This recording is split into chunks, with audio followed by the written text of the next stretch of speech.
Assalamualaikum selamat datang kembali di Guru Gembel Channel. Pada tahun 2008-an itu terbitlah sebuah kitab kuning kecil yang merupakan hasil karya dari seorang kiai di Indonesia, yaitu judulnya adalah Fathul Izar. Kitab ini kemudian dianggap sebagai salah satu kitab favorit yang dikaji di pesantren-pesantren untuk segmentasinya. Jadi di antara segmennya yang sangat sedikit itu, ini adalah salah satu kitab yang paling favorit. Apa isinya? Isinya adalah sesuatu yang akan membuat banyak kaum muslimin malu untuk membacanya. Apalagi membacanya di depan orang tua, karena ini adalah kitab tentang seks. Kitab tentang senggama, tentang wanita, tentang bagaimana berhubungan seksual, di mana waktunya, kapan waktunya, dan lain sebagainya. Dan buku ini atau kitab ini cukup tipis dan kecil sehingga Baraya bisa menemukannya dengan harga yang relatif murah, di bawah 20.000. Baik yang berbahasa Arab maupun yang sudah ada terjemahan dalam bahasa Indonesianya, itu semuanya bisa dijangkau oleh semua kalangan. Sebenarnya kitab ini seharusnya tidak menjadi masalah, kan ini adalah dalam tanda kutip sex education. Bagaimanapun ini adalah tentang bagaimana cara suami istri bersenggama dengan baik dan benar ala-ala Islam gitu ya. Tetapi saya menganggap bahwa ini adalah kitab yang menjadi indikasi tentang kemunduran peradaban Islam. Ini adalah sebuah indikasi kuat tentang betapa kaum muslimin tidak lagi bisa melahirkan karya-karya yang sangat luar biasa. Loh kok gitu? Simak videonya sampai tuntas please. Yuk kita mulai.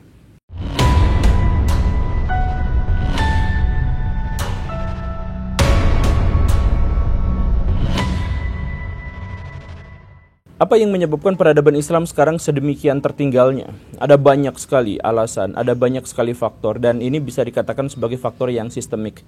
Tetapi salah satunya bisa kita ungkap bahwa orang-orang Islam zaman sekarang itu cenderung untuk membolak-balikan sesuatu. Yang bukan dari Islam dianggap sebagai Islam, dan yang Islam dianggap sebagai bukan Islam. Ini adalah fitnah akhir zaman gitu.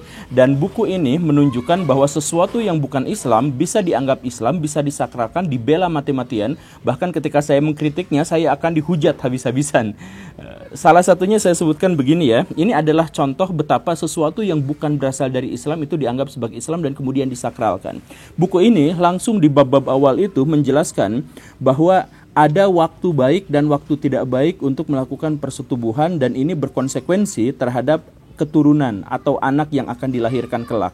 Misalkan dia sebutkan seperti ini: barang siapa yang menyetubuhi istrinya di malam Jumat, maka anaknya yang terlahir akan hafal Al-Quran.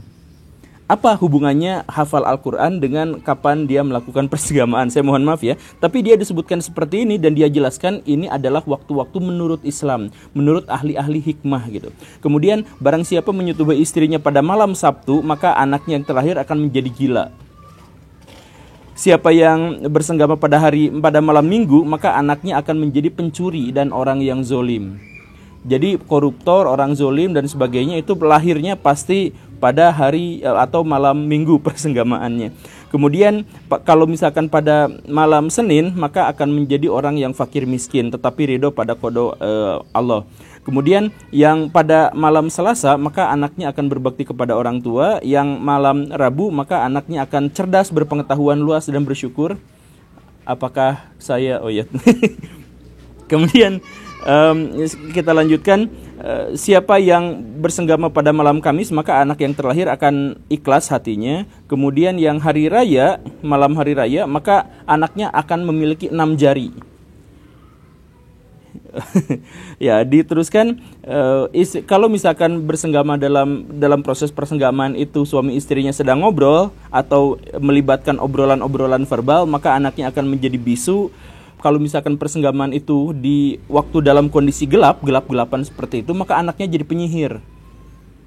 Padahal kan ini sunnah ya. Tapi ya sudahlah. Kemudian kalau misalkan persenggamaan itu dilakukan pas lampunya lagi dinyalain, lagi terang, maka anaknya akan jadi ganteng. Dan seterusnya. Atau misalkan ketika suaminya melihat vagina, maaf ya, atau aurat si perempuannya, maka anaknya akan jadi lahir sebagai anak yang buta gitu. Dan lain sebagainya. Nah, bagaimana ceritanya kurafat semacam ini diklaim sebagai bagian dari Islam? Ini kan yang menjadi pertanyaannya gitu. Jadi penulis yang dimaksud itu katanya mencari-cari sumber dari para ahli hikmah, dan kemudian dia melakukan tirakat tidak keluar rumah selama 3 tahun untuk bisa menerbitkan buku kecil ini. Jadi referensinya adalah spekulasi mistik jadi imajinasi yang spiritual apa segala rupa gitu. Nah, ini menjadi berbahaya karena apa? Karena ketika ini diklaim sebagai ini menurut Islam, apalagi banyak yang menyebut bahwa ini adalah sex education ala Islam atau Kama Sutra ala Islam, maka ini akan segera disakralkan. Kalau sudah disakralkan tidak boleh dibantah. Dan bayangkan kalau misalkan sesuatu yang bukan Islam disakralkan sebagai Islam kemudian tidak bisa dibantah, kemudian orang-orang Islam mengikutinya, maka ini menjadi awal mula dari kehancuran peradaban Islam. Dan ditambah lagi, coba Baraya misalkan kalau melihat ada orang-orang non-Islam kemudian membaca ini, ketawanya kayak gimana gitu. Kan ini dalam Islam tidak ada sebenarnya. Secara sains ini jelas-jelas terbantah, baik sains dalam bentuk metodologi maupun sains dalam bentuk statistik. Ini pasti akan terbantah gitu. Gimana ceritanya kalau misalkan melakukan hubungan seks pada hari anu gitu, anaknya akan menjadi 6 jari gitu. Padahal itu jelas-jelas misalkan ada hadis juga yang menyebutkan kalau misalkan malam hari raya ya boleh-boleh saja, tidak jadi masalah gitu. Ini malah disebutkan akan 6 jari gitu. Kalau misalkan lampunya terang maka akan jadi ganteng, kalau misalkan lampunya gelap maka anaknya akan menjadi lahir sebagai penyihir dan sebagainya. Nah, ini lagi-lagi diklaim sebagai Islam, kalau misalkan saya ini pasti akan dihujat, dimarahin dan sebagainya. Tapi ini harus saya sampaikan karena bukan hanya kitab ini, peradaban Islam runtuh itu karena ratusan kitab sebelumnya yang bermotif kurang lebih seperti ini itu juga diklaim sebagai kitab Islam padahal bukan. Salah satu yang mencolok, nah ini saya pasti dihujat nih. Salah satu yang paling mencolok adalah kitab Ta'limut Ta'lim. Kitab Ta'limut Ta'lim itu siapa penulisnya, riwayat hidupnya tidak jelas, kapan dia meninggal dan kapan dia dilahirkan juga tidak terlalu jelas dan sebagainya. Tetapi kitab ini dipuja dan dijadikan pedoman sebelum orang-orang pesantren belajar apapun, dia pasti belajar ini dulu tentang adab. Apakah adab terhadap guru itu seperti itu yang dijelaskan dalam Islam? Tidak semuanya seperti itu. Itu adalah bagian kecilnya. Lebih banyak cerita tentang patronasi kebudayaan pada waktu itu daripada menceritakan tentang adab Islam terhadap guru yang sesungguhnya. Tapi itu kemudian dipakai sampai sekarang dan dianggap sebagai penulisnya dianggap sebagai bapak pendidikan Islam, dan akhirnya apa, pendidikan Islam berpola seperti itu tidak berkembang. Ketika peradaban-peradaban yang lain maju dengan psikologi pendidikan, dengan manajemen pendidikan, dengan apa, kita masih terjebak pada metode dan pola pikir pendidikan masa lalu hanya gara-gara kitab ini dianggap sebagai kitab sakral yang bagian dari Islam. Padahal ini produk budaya, Baraya, bisa ditolak, bisa dibantah, bisa didiskusikan. Kalau misalkan kita menolak kitab ini tidak jadi masalah. Tidak akan dosa, tidak akan apa. Karena apa? Karena ini adalah bagian dari produk kebudayaan manusia di masa lampau gitu. Nah, jadi orang-orang Islam sekarang itu banyak sekali mensakralkan kitab-kitab anu, kitab-kitab anu.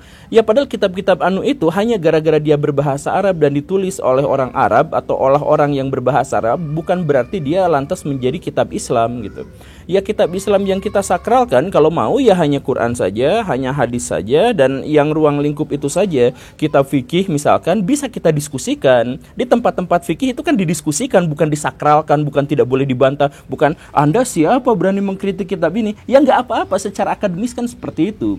Jadi orang-orang zaman dulu bisa saja jauh lebih cerdas daripada kita, tetapi orang-orang zaman sekarang itu berhasil mengakumulasikan pengetahuan yang jauh lebih luas daripada yang mereka miliki. Jadi misalkan Imam Syafi'i sangat-sangat cerdas, dan anggaplah bahwa kita memang tidak mungkin bisa mengungguli kecerdasannya. Tetapi Imam Syafi'i tidak pernah baca Bukhari dan Muslim dan kitab Imam Abu Daud dan kitab An-Nasai dan sebagainya yang kita bisa melakukan itu. Kita bahkan bisa membaca semua kitab Imam Syafi'i. Nah, dalam konteks itulah maka kita membutuhkan pola pikir yang baru. Kita tidak boleh mensakralkan apa yang menjadi produk budaya manusia gitu. Jadi kita jadikan itu sebagai lahan kajian, dan ketika kita membantahnya bukan berarti kurang ajar. Peradaban barat kenapa bisa maju? Karena mereka dinamis, mereka berani mengkritik. Jadi misalkan Aristoteles sampai sekarang dipuja oleh orang-orang barat sebagai jenius di masa lalu. Tetapi mereka tidak malu-malu untuk menyampaikan kritik bahwa Aristoteles begini dan begitu, dan lain sebagainya. Dan itu pun sudah dicontohkan oleh Aristoteles. Aristoteles mengkritik gurunya sendiri, Plato, walaupun dia tetap mengatakan bahwa saya mencintai Plato, tetapi saya lebih mencintai kebenaran. Maksudnya itu salah dalam konteks itu, dalam pikiran. Nah, imam-imam mazhab juga sebenarnya dalam Islam juga seperti itu. Mereka tidak pernah mensakralkan orang lain. Jadi Imam Syafi'i mengatakan saya punya kitab ini, silahkan kritik kalau bisa, silahkan bantah kalau bisa. Makanya Imam Syafi'i mengatakan, menurut pendapat saya pernyataan saya ini benar, tetapi berpotensi untuk salah. Pernyataan Anda lawan debat saya itu menurut saya salah, tapi berpotensi untuk benar. Jadi tidak ada kesakralan dalam pernyataan-pernyataan para ulama. Tidak ada kesakralan dalam pernyataan-pernyataan orang-orang zaman dulu. Jangan sampai disakralkan, jangan sampai kitab ini, saya mohon maaf ya, Fathul Izar, itu dikatakan sekarang sebagai Kama Sutranya Islam, itu dikatakan sebagai apa, kemudian dikaji di banyak pesantren dan kemudian dijadikan bahan rujukan. Ya, tapi kan ini sex education baik dan lain sebagainya. Kalau misalkan benar-benar mau sex education, ya udah gunakan metodologi-metodologi yang lebih ilmiah, gunakan pendekatan-pendekatan yang lebih empiris terkait dengan apa yang sedang dikaji sekarang. Bukan membahas tentang masalah-masalah yang keduniawian dalam tanda kutip, itu kan persenggamaan, itu berarti aktivitas fisik gitu kan. Ya berarti berkonsultasi dengan ahli kesehatan, dengan ahli psikologi, dengan apa, bukan menggunakan kontemplasi mistik. Jadi siapa yang melakukan persenggamaan pada hari ini, maka hasilnya anaknya akan menjadi seperti ini. Itu dalam agama Islam tidak ada, secara ilmiah itu terbantah, tapi itu diklaim sebagai bagian dari peradaban Islam. Akhirnya apa? Orang-orang Islam akhirnya ikut-ikutan di situ. Oh jangan, kita nggak usah psikologi, nggak usah sex education barat, kita sudah memiliki sex education sendiri gitu kan. Jangan sampai seperti itu, akhirnya kita tidak maju-maju dan kemudian kita ditertawakan sama bangsa asing, sama orang-orang asing. Saya yakin banyak sekali orang-orang asing yang akan, ternyata Islam seperti ini ya ajaran agamanya ya. Jadi kalau misalkan melakukan persenggamaan di siang hari maka akan ganteng. Kalau persenggamaan di tempat gelap maka akan jadi anaknya jadi penyihir gitu. Kalau misalkan persenggamaannya hari ini berarti akan jarinya akan ada 6 dan sebagainya. Ya tolong yang seperti ini tuh didiskusikan. Jangan sampai orang-orang pesantren kemudian jumud hanya gara-gara ada pernyataan ini langsung diikuti dan disakralkan dan sebagainya. Ingat Baraya, peradaban Islam pasti runtuh kalau misalkan pola pikirnya masih sama terus-terusan seperti ini. Kalau cara kerja otak kita itu selalu bertumpuan pada pola-pola yang keliru. Terima kasih karena sudah menyimak. Saya Guru Gembul. Assalamualaikum warahmatullahi wabarakatuh.